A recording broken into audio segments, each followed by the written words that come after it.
Today is January 20th.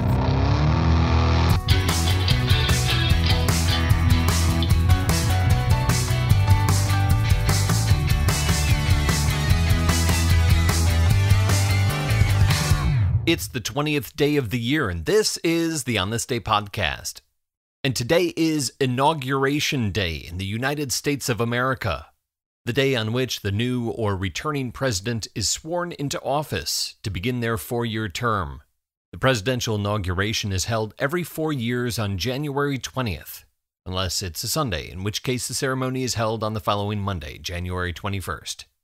Inauguration Day is a day when all Americans come together as one in a glowing display of unity in support of the new president. Right? Well, Inauguration Day hasn't always been January 20th. Originally, new presidents are sworn in on March 4th, as dictated by Article 1, Section 4, Clause 2 of the U.S. Constitution. This inauguration date allows for a 4-month window of time between the election for the selection of electors and the swearing in. A 4-month-long lame duck period for most transitions that's needed in the low-tech early years of the Republic when news and information didn't travel as fast as it takes to type out 140 characters. By the beginning of the 20th century, though, information flows at a faster clip. Nothing like it does today, but there's also the problem of that 4-month-long lame duck period. Not much gets done, and the country is potentially vulnerable during that period if a national crisis occurs, be it a looming conflict such as the Civil War following the election of Abraham Lincoln, or an economic disaster like the Great Depression that greets the newly elected Franklin Roosevelt. So Congress proposes the 20th Amendment to the Constitution in 1932. It's ratified by the states in 1933 and put into effect in October of that year. Section 1 of the 20th Amendment reads, quote, "The terms of the President and Vice President shall end at noon on the 20th day of January, and the terms of Senators and Representatives at noon on the 3rd day of January, of the years in which such terms would have ended if this article had not been ratified, and the terms of their successors shall then begin." The amendment also sets out the procedures to be followed if there is no president-elect by the time fixed for the beginning of the new term. In 1937, Franklin Roosevelt and John Nance Garner are the first U.S. president and vice president to be sworn in on this day, the first time the presidential inauguration takes place on January 20th following the ratification of the 20th Amendment. Some presidents are sworn in times of crisis. Theodore Roosevelt taking the oath of office in the Wilcox Mansion in Buffalo, New York, following the death of President McKinley. Lyndon Johnson taking the oath in the back of a cramped airplane on the tarmac at Love Field in Dallas, following the death of President Kennedy. Exceptional occasions such as those aside, the traditional peaceful transfer of power in the United States of America is a ceremony that is made up of 9 events. Rituals that have both been established long ago and also refined and revised over the years, like most things in this nation. The day begins with the morning worship service. George Washington is not only the first president, he's also the first president to attend church service on the morning of his inauguration. Since Franklin Roosevelt's first inauguration in 1933, most presidents attend a morning service at St. John's Episcopal Church, across the street from the White House.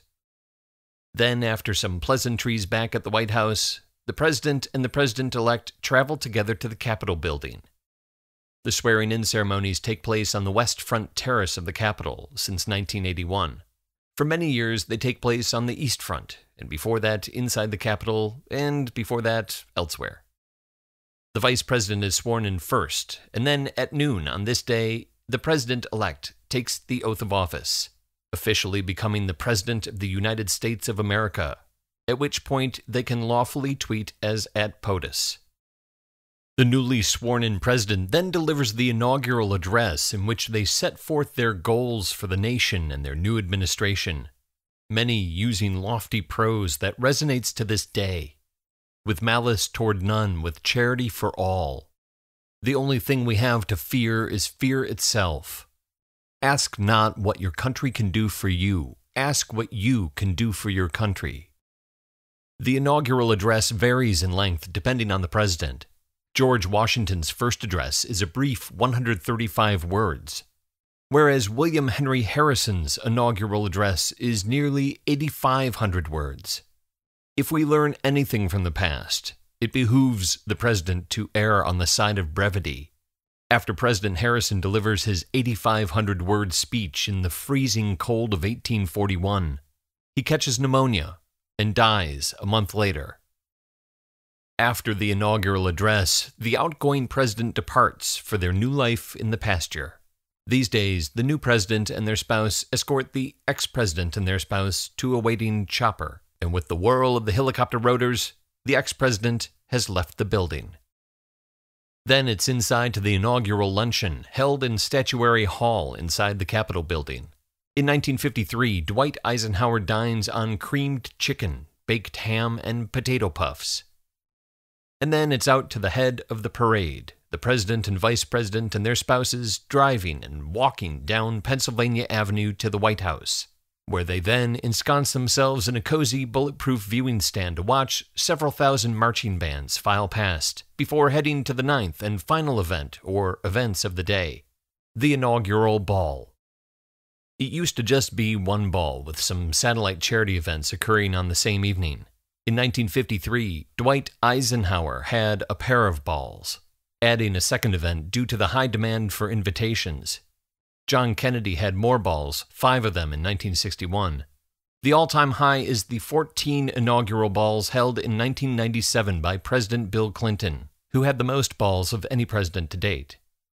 Throughout Inauguration Day, on this day every 4 years, while all of the pageantry is going on at the Capitol and along the parade route, the full-time White House staff is expeditiously moving out the old president's belongings and moving in and unpacking the possessions of the new first family, replacing drapes, swapping out furniture and artwork, and setting up the White House as the home for the new president, who, on this day, takes the oath of office, saying, quote, "I, Dave Schultz, do solemnly swear that I will faithfully execute the office of President of the United States, and will, to the best of my ability, preserve, protect, and defend the Constitution of the United States.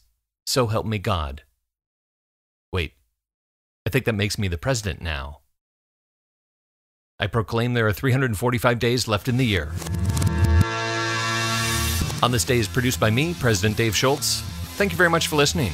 Born on this day in 1946, surrealist filmmaker David Lynch, the creative force behind Twin Peaks, Mulholland Drive, Blue Velvet, and my favorite, Lost Highway. I suspect some people watching the inauguration today are wondering if they're actually watching a David Lynch film. So if you're still listening, by executive order, I declare free pizza for every citizen. Talk to you tomorrow.